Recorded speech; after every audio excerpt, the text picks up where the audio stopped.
evening, everybody. I hope you can join me in a few minutes' time, and I'll be fireside chat very shortly. Fireside chat this evening. My name's Tara, and I'm just going to be talking about the sightings from the last week, because obviously we haven't been able to broadcast live, but now the encoder is back, and we were able to do a quick drive yesterday afternoon with Mark, and he was able to catch up with some of the lions in the area, and that was the Kojima males, 2 of them, and the 4 Unkahuma females. And what a wonderful surprise with the 2 cubs that they had. It really was fantastic to see them. Unfortunately, I missed them this afternoon. They had moved off into the east, but I think Patrick was able to catch up with them this morning, which was really great to see, and spend a bit of time with them playing on the termite mound, which I think they really it was just such a wonderful sighting. And when I came in this morning, seeing the cubs and one of the females on top of the termite mound was really just a sight to see, and definitely a wonderful Christmas present. So I hope you guys have enjoyed Christmas, for those of you who do celebrate it, and I really do hope that wherever you are in the world, you're going to be able to join us for the next few days. And as I say, it's been wonderful to be back live, and as I say, we have missed you a great deal. But hopefully you can enjoy the pre-recorded drives that we have been doing. We haven't been sitting around doing nothing and twiddling our thumbs. We have been going out and trying to find animals. Although it has been a little bit quiet, we have been able to get some really nice sightings of elephants and 1 or 2 of the leopards. So even though it has been quiet, we do have some really wonderful sightings to share. So I really hope you can look forward to them, and that you're going to enjoy seeing them. And just remember, when we are live, we don't have a pre-recorded button or a pre-recorded sticker in the side of the picture or the frame. So if you don't see anything, then you do know it's live. And if it does say pre-recorded in the side, then that's obviously saying pre-recorded from maybe a day before or maybe a few weeks before. Unfortunately, we haven't been able to put a date stamp on it at all, because we have been using different drives, because as I say, it has been very quiet. So you may see maybe myself and Patrick on drive together, or Mark and Patrick and myself, and as I say, we've had to go off the sightings. So I've actually written a blog to help you decipher which sightings are which and what date they happened on. So hopefully that will help you. And to find that blog, you just go on to wildearth.blog. And there is 2 blogs, and I do have to write a 3rd one, so do look out for that, and that should be coming in the next couple of days or so. But definitely one of the highlights for me this week has been Karuna, and obviously everybody's asking where is she and how many cubs are there and have we seen the cubs, and believe me, I am so looking forward to seeing those cubs, as I'm sure you guys are as well. But unfortunately, so far she hasn't shown them to us. So Piwe is the only one that's been able to see Karuna crossing the road with a cub in her mouth, and obviously we're all absolutely ecstatic that she was able to see Karuna, because obviously Piwe doesn't get out much and go and see the animals that we get a chance to see. So it was wonderful that she actually had a chance to see the lady herself. And I am hoping that I get a chance to see them tomorrow morning. That is my last drive before I go on leave, and I'm hoping, but she will show us when she's good and ready, so I think I might have to wait until I get back to see them. But she was sitting in a tree, and she had made 2 kills, baby impalas. She was sitting right up in the tree on a marula tree, just opposite where we saw Induna tonight actually. She was in a tree very close to there, and she was just looking so beautiful. And at the beginning she was actually sitting at the base of the tree, and as we sat and watched, she actually climbed up and joined the 2 kills, and she was just looking her normal regal self, which was really great. But as I say, I was hoping at that point that maybe she would have brought the cubs to that area, to a den site close by, but I think she is still somewhere in the back here behind us. And as I say, she may move at some stage in the next couple of days, and we may get lucky and see her moving the cubs, but who knows. And we don't know how often leopards do change den sites. We don't know how often that they stay in one place, and as I say, it's all guesswork. We haven't had much chance to really watch a leopard very closely, and as I say, I think we've been very lucky with what we've seen with the 2 boys. And the fact that they've still stayed around, and we even caught up with Induna and Mishu in the last couple of days, and we thought maybe they've moved on already. We thought Mishu may have moved into the west towards Zimbabwe, or even to the north just behind us into Buffelshoek. But he's come back, and he was here yesterday and the day before, and again a wonderful Christmas present on Christmas Day to see him right outside our house. And he was there looking like he was full of mischief and eyeing up a few of the baby impala. But it looks like he wasn't successful, but his brother was. And as I say, to see him sitting in the tree this afternoon was absolutely wonderful. And I couldn't have asked for a better sighting of him so far. So definitely wonderful to see him, and obviously Karuna doing well. And she actually has gone underground again. We haven't seen her on camera since the 12th of December. But I did see her on the 16th, and I wonder if she was actually listening to us. We were sat outside the house having dinner, and then I left, and as I drove around the corner, she literally just walked right out in front of me, and I could not believe it. And everybody had been looking for her all day, and we've obviously been looking out for tracks and things like that. And lo and behold, she just walks out about, I think it was about 10 o'clock in the evening, and she just walks down the road and goes off towards where the impala are. And obviously I cut all the lights and made sure that I wasn't going to interfere, and she just leisurely took her time. And as I say, if I'd have been maybe a few minutes earlier or a few minutes later, I would have missed her completely. But it was wonderful to see her, and as I say, she does have a habit of just popping up every now and then when she knows that she's needed, or when she knows that she's been looked for, then she does pop up. So I'm definitely very happy to have seen her even before I go on leave. But definitely one of the other highlights this week has been the elephants. And obviously we've had about a month or so of not really seeing elephants. And then this last week we've just had elephants coming out of the woodworks. It really has been wonderful. And one of the best sightings that we had was myself and Sebastian. It'd been raining, and we hadn't been able to get out until about 7:30. And I heard that there was a herd of elephants up on Gallego Shortcut, which is just the road to the west of camp here. And I see the tracks on the road, so I think awesome, then maybe they're still in the area. And as we drive along, we actually do find the herd, and it was just absolutely magical to see them playing around in the mud, and they were really having a whale of a time.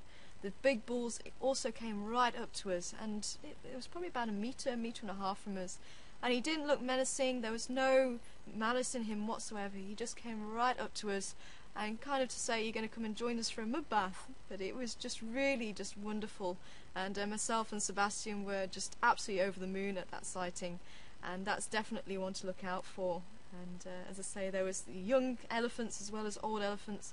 There's also a baby elephant of about 4 months, and it was also the female whose tusk comes out sort of upwards rather than downwards, and she doesn't have a right tusk, she only has a left tusk. And we've seen her a couple of times this week, and she also is a very gentle lady, and she also has come right up to the vehicle. And again, it was myself and Sebastian. I don't know if there's like a funny smell or something that's just intriguing the elephants at the moment, but I definitely don't want it to end. But the whole family actually came up as we were watching 3 rhinos fighting, and that was also quite an interesting sighting itself. But as we were there with the rhinos, the herd of elephants came walking past them and carried on into the north towards Buffelshoek Dam. So I decided to follow those, and as we approached them a little bit later on, they actually had another herd coming towards them, and this was the female with the tusk going upwards. And she actually stopped, let the herd cross behind her, and the baby elephant, say it stands about this high, walked behind her, and she just came right up to us, and she was taking a piece of dust and she was throwing herself with the dust, and she just kept edging closer and closer to us, and I wondered what on earth was the reason for her to come up, but she obviously had her own intentions, and she just came right up to us and just almost like greeted us. It really was very special, and she stood there for about 5 minutes looking at us and taking in what we were, and obviously the different smells and sights, and she really was just a very gentle old lady, and I must admit I'm getting a very big soft spot for her, and I really hope that I get a chance to see her again. And there is a picture of her now on one of the blogs. I did manage to upload that, so if you would like to see her, and I know Mark has got a few pictures of her as well, so she has been here before, and I'm hoping she's going to stick around. But definitely keep a lookout for those sightings that we've had. And as I say, with the rhinos, first of all, it looked as though it was a female with maybe a 5-year-old calf with her on one side of the road and a male on the other side of the road. And obviously this was quite a lot larger, so he was obviously the bull, the territorial male. And I've seen this before. I've seen males approaching females and they don't want to be approached, and they've told males to back off. And she was ears flat, bellowing, and actually charging towards him. And he was kind of like, okay, whatever, and he carried on eating. He wasn't even taking the blindest bit of notice, and I have seen this before. So I thought, okay, fair enough, that's what's happening. So I'm talking about this, and you will hear this on the pre-recorded drive. And she starts to move away into the bush. We lose them, so we decide to go and relocate, drive around the other side. She pops out, and as she's popping out, she actually turns, and I see that it's actually not a female, it's a male. And things start to fall into place a little bit, because this male is still following. Now, as I've seen in the past, the female says, back off, keep your distance. The male doesn't tend to follow. But he did, and that's what really confused me. And when I saw that it was actually a male, then that was obviously the reason why he was actually following, pursuing him. And obviously the younger male was getting quite irritated and telling him to back off. And this older bull obviously didn't think he was a threat. He wasn't being aggressive back towards him at all. He was actually being extremely placid. And some males will actually tolerate young males in their territory, but obviously this young male was being quite aggressive towards him, so he obviously decided, actually, I don't want you here. So he was actually just going behind him and trying to persuade him to leave the territory. It was actually very interesting to watch. And as I say, having those elephants come to join us was really an absolute treat. So definitely watch out for that as well. And just on males fighting, a fantastic sighting of giraffes. Again, it was just after the rains, and this time it was myself and Herman going out. And we actually went out probably about 9 o'clock.